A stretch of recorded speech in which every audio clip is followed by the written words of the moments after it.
ఎన్జిటివి ప్రేక్షకులకు నమస్కారం. Nandyal parliament TDP Telugu మహిళా అధ్యక్షురాలు కె పార్వతమ్మ గారు ప్రస్తుతం మనతో ఉన్నారు. వారితో నేటి మన లీడర్తో మన ఛానల్ కార్యక్రమాన్ని ప్రారంభించుకుందాం. నమస్తే పార్వతమ్మ గారు. నమస్తే. సొసైటీలో అనేక రాజకీయ పార్టీలు ఉన్నాయి. మీరు టీడీపీనే ఎంచుకోవడానికి కారణం ఏమేమి ఉంటుందంటారు? సొసైటీలో ఎన్నో పార్టీలు ఉన్నాయి మీరు అన్నట్లుగా. కాకపోతే ఒక విజన్ ఉన్న నాయకుడు చంద్రబాబు నాయుడు గారు. ఇప్పుడు చూస్తూ ఉన్నాము, ఎన్ని పార్టీలను చూస్తూ ఉన్నాం మనం. హైదరాబాద్ లాంటి మహానగరాన్ని ఎంతో అభివృద్ధిగా తీర్చిదిద్దిన మహానాయకుడు. అలాగే ఇప్పుడు ఇంతమంది మహిళలు బయటకు వస్తున్నారంటే దానికి కారణం చంద్రబాబు నాయుడు. నాకు ఆయన చేసే అభివృద్ధి గురించి చాలా నమ్మకంతో, అందుకోసం నేను ఫస్ట్ నుంచి చంద్రబాబు నాయుడుకి ఒక అభిమానిగా ఉన్నాను. ఆ పార్టీలోనే కొనసాగుతూ ఉన్నాను. అసలు మీకు రాజకీయాల్లోకి రావాలనే ఆలోచన ఎలా వచ్చిందంటారు? ఫస్ట్ నుంచి రాజకీయంగా మా కుటుంబం ఉంది. నా అత్తగారిల్లు కానీ నా పుట్టినిల్లు కానీ. కాకపోతే ఒక మహిళగా నేను బయటికి రావడం అంటూ 2013లో జరిగింది. 2013 నుంచి నేను టీడీపీలోనే కొనసాగుతూ ఉన్నాను. రాజకీయాల్లో మీతో పాటు మీ కుటుంబ సభ్యులు ఇంకా ఎవరైనా ఉన్నారా? నా ఫ్యామిలీ అంతా ఉందన్న. మా చెల్లెలు, నా కొడుకులు ఇద్దరు, నాకు నా భర్త అందరు సపోర్ట్గా ఉన్నారు. నా ఫ్యామిలీ ఉంది. నా ఫ్యామిలీ మొత్తం రాజకీయాల్లోనే ఉంది. మీ రాజకీయ జీవితంలో ఇంతవరకు మీ రాజకీయ అభివృద్ధికి సపోర్ట్గా నిలిచిన నేతలు ఎవరంటారు? సపోర్ట్గా నాకు మొట్టమొదటిగా నిలిచిన నేతలు కేఈ ప్రభాకర్ గారు. నన్ను 2013లో బీసీ సంక్షేమ సంఘంలో జిల్లా మహిళా అధ్యక్షురాలుగా అక్కడి నుంచి నన్ను పార్టీల వైపు మొక్కు చూసేలా చేశాడు.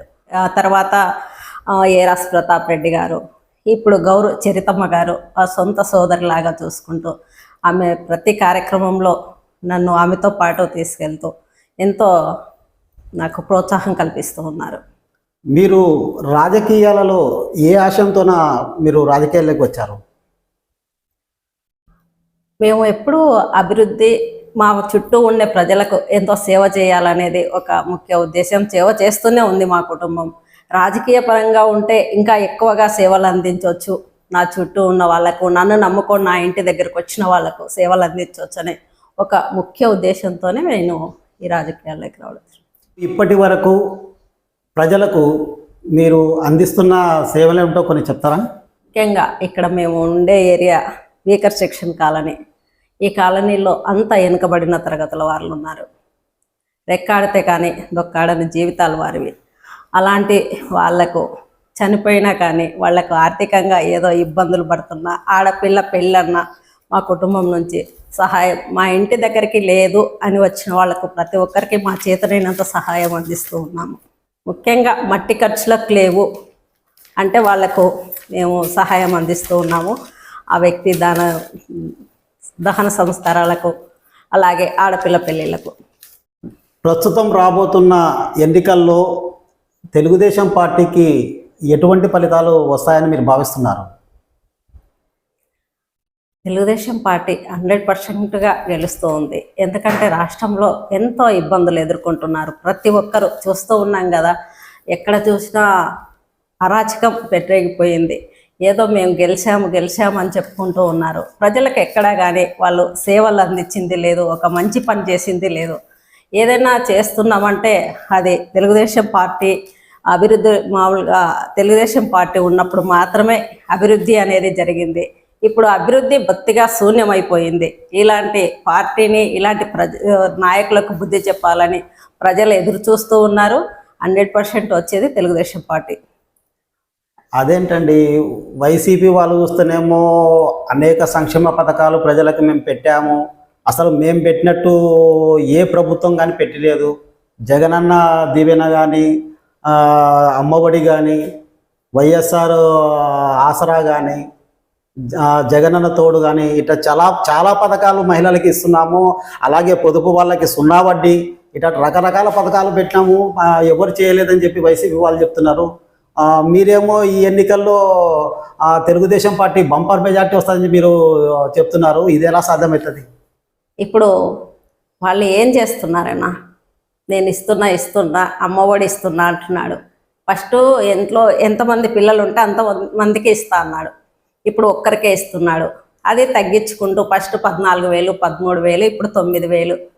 అది ఏం చేస్తున్నాడు, కరెంటు బిల్లు ఎక్కువ వచ్చిందని కొన్ని కట్ చేస్తున్నాడు పింఛన్లు పెద్దవాళ్ళకు. ఇంకా మీకు ఇండ్లు ఉన్నాయని, బండ్లు ఉన్నాయని, బైకులు ఉన్నాయని ఇలా రకరకాలుగా అన్ని కట్ చేసుకుంటూ వస్తున్నాడు.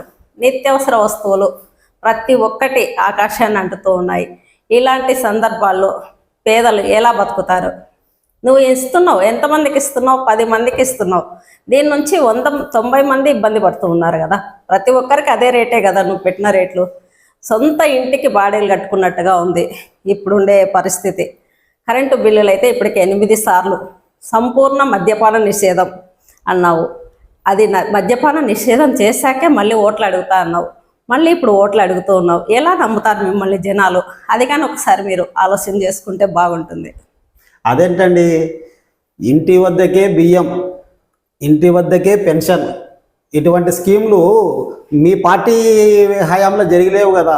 వైఎస్ఆర్ పార్టీ హయాంలోనే కదా ఇవన్నీ వచ్చినాయి. ఇవన్నీ మంచివి కాదంటారా? ఇంటి వద్దకే అని చెప్పుకుంటున్నారన్నా, అది ఒక రోజంతా పని మానుకోవాలి. వాళ్ళు ఇచ్చే బియ్యం ఒక్కటే వీళ్ళు ఇస్తుండేది. అది ఏదో నాసిరకం బియ్యం ఇస్తున్నారు. ఆ నాసిరకం బియ్యం కోసం ఒకరోజు పని మానుకొని పేదవాళ్ళు కాపీ కూర్చోవాలి. ఆ రోజు వాళ్ళు కూర్చోకపోయినారనుకో ఆ రోజు ఎత్తిపోతుంది. ఇంకా వాళ్ళకు ఉండవు, బియ్యం ఉండవు, ఏముండవు. మళ్ళీ ఆ బియ్యం తీసుకోకపోయినారనుకో రేషన్ కార్డు తీసేస్తామంటున్నారు, పింఛన్ తీసేస్తామంటున్నారు, ఇలా బెదిరించుకుంటున్నారు. ఇలాంటి ఇది కరెక్టా? మీరు ఇంటి దగ్గరికి వచ్చి ఇస్తున్నాము అని చెప్తున్నారు. ఇది ఎంతవరకు కరెక్టు? పింఛన్ అంటారా? పింఛన్ పెద్దవాళ్ళు, వాళ్ళు ఖచ్చితంగా ఆ రోజు ఏదో ఒక పిక్నిక్ వెళ్ళినట్టుగా, పార్క్ వెళ్ళినట్టుగా వెళ్ళేసి ఆ రోజంతా ప్రశాంతంగా వాళ్ళు మాట్లాడుకుంటూ కూర్చొని వాళ్ళ పింఛన్ వాళ్ళు తెచ్చుకునేవాళ్ళు. నీవు అదేదో పెద్ద గొప్పగా చెప్పుకుంటున్నావు. 3,000 పింఛన్ చేస్తా అన్నావు గెలిస్తేనే. 3,000 ఎక్కడ చేసావు? ఇప్పటికి కానీ 3,000 కాలేదు మీరు పెంచిన పింఛను. ఇది మీరు చేసే అభివృద్ధి అన్న? వైసీపీ ప్రభుత్వము పొదుపు మహిళలకి 0 వడ్డీ అనేది ఒక స్కీమ్ ద్వారా వాళ్ళ వడ్డీలకి 0 వడ్డీ పేరుతున్న గవర్నమెంటే కడుతుంది. ఇంకోటి వచ్చేసి గతంలో 2019లో వాళ్ళ పేరుతున్న ఉన్న అప్పులు, గ్రూపుల పేరుతున్న ఉన్న అప్పులు ప్రభుత్వమే ప్రతి సంవత్సరం కడుతుంది. ఇది కాకుండా జగనన్న మాట పేరుతోన సరుకులు సరసమైన ధరలకు ఇస్తున్నారని చెప్పి వైసీపీ వాళ్ళు చెప్తున్నారు. మరి ఇవన్నీ నిజం కాదనుకుంటారా? నిజం కాదన్న. జగనన్న మహిళ మార్ట్ పెట్టేసి ప్రతి ఒక్క పొదుపు సభ్యురాలితో 150 రూపాయలు వసూలు చేసి, అది రాష్ట్ర వ్యాప్తంగా కోట్ల రూపాయలు వసూలు చేసి, ఇప్పుడు ఆయన ఏదో ఏర్పాటు చేసినా అని చెప్తున్నాడు ఆయన పేరు పెట్టుకొని. అది ఎంత ఎవరి డబ్బు? మహిళల డబ్బే కదా. పొదుపు మహిళల డబ్బు తీసుకొని ఆయన పేరుతో ఒక మార్టు ఏర్పాటు చేసుకున్నాడు. అది ప్రతి ఒక్కరూ నెలకు 500 రూపాయల చొప్పున ఆయన మార్టులోనే కొనుక్కోవాలని ఇది ఒక వ్యాపారంగా ఆయన పెట్టుకుంటూ ఉన్నాడు. నాసిరకం సరుకులు మొన్న వెళ్ళారు అందరూ సరుకులు తెచ్చుకోవటానికి మా ఏరియా నుంచే. ప్రతి ఒక్కటి నాసిరకంగా ఉన్నాయి. అసలు 500 సరుకులు కానీ తెచ్చుకోలేని పరిస్థితి. అందులో అంత నాసిరకం సరుకులు పెడితే ఎలా తీసుకుంటారు? ఇది ఒక వ్యాపారం కాదా? ఇది ఒక దుర్మార్గమైన చర్య కాదా? మహిళలను ఎంతో ఇబ్బందులకు గురి చేస్తూ ఉన్నాడు. వాళ్లకు అది ఖచ్చితంగా కొనుగోలు చేయాలి 500 అనేది ఆర్పీలకు పెట్టాడు. ఇవి కొనిపించకుంటే కానీ వాళ్ళ జీతాలు కట్ చేస్తూ ఉన్నాడు. ఇలాంటివి చేస్తూ ఉన్నాడు. ప్రతి ఒక్క పొదుపు మహిళ కానీ ఇబ్బందులు పడుతూనే ఉన్నారు. అంటే మీరు చెప్పేది ఏమి అంటే ఇలా 500 గాన పెట్టి కొనకుంటే వాళ్ళ గ్రూపులకి వీళ్ళు ఏం చేయమని చెప్పి భయపడిస్తున్నారా ఆర్పీలు? 500 పెట్టి కొనుక్కుంటే మీకు లోన్లు ఇప్పించాం అనేది ఆర్పీలు వైపిస్తున్నారు. ఆర్పీలు వైపించేది కాదు, ఆర్పీలకు జగనన్న నుంచి ప్రభుత్వం వైపిస్తూ ఉంది ఆర్పీలను. లేదంటే మీకు వీళ్ళకి ఇంత వసూలు చేయాలి, ఇంత కొనిపియాలి అనేది ఒక టార్గెట్గా పెట్టారు. లేదంటే వాళ్ళ జీతాలు కట్ అవుతాయి, జీతాలు రావు. ఇది చేస్తూ ఉంటాడు జగనన్న. ఇప్పుడు మీరు చెప్పినట్టు ఒకవేళ